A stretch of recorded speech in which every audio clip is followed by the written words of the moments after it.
इस election commission पर आप लोगों को एतमाद है जमात इस्लामी को या नहीं? जिस तरह से बल्दियाती इलेक्शन और मेयर कराची का इलेक्शन हुआ है, तो सूबाई इलेक्शन कमीशन तो पीपल्स पार्टी की बी नहीं ए टीम है, और मरकजी इलेक्शन कमीशन ने भी पूरी कौम को मायूस किया है।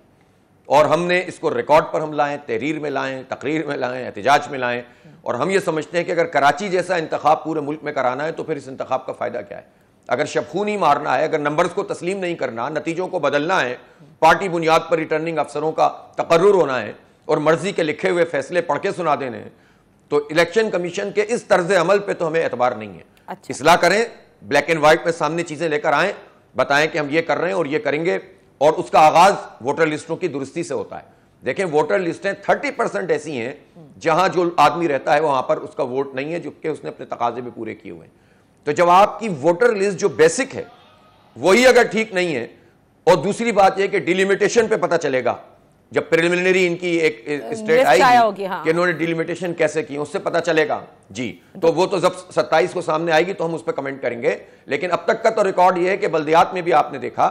कि जिन हलकों का ताल्लुक पीपल्स पार्टी समझती थी कि उनसे,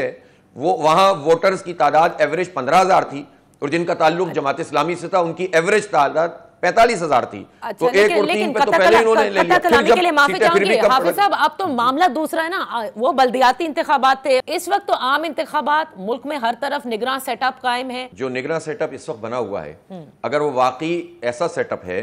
कि जो न्यूट्रल है, ठीक है, और अनबाइज्ड है, तो फिर जो कब्जा माफिया चल रहा है उस सिस्टम के ऊपर हाथ डलना चाहिए, और वो सारे सिस्टम वाले लोग जो जमीनों पे कब्जे, नाजायज तामीरात, करप्शन, ठेकों में करप्शन, क्लिक का प्रोजेक्ट, वर्ल्ड बैंक का प्रोजेक्ट, एशियन बैंक का प्रोजेक्ट, बगैर टेंडर के ठेके देना, 20-20% पैसे पहले से पैसे ले लेना, 60% करप्शन, 40% काम कैसे करेगा एक ठेकेदार, ये सारा काम इस वक्त पीपल्स पार्टी की हुकूमत कर रही थी, कोई हाथ अब तक नहीं पड़ा। हाथ नहीं पड़ेगा तो हम समझेंगे ये पीपल्स पार्टी की एक्सटेंशन है।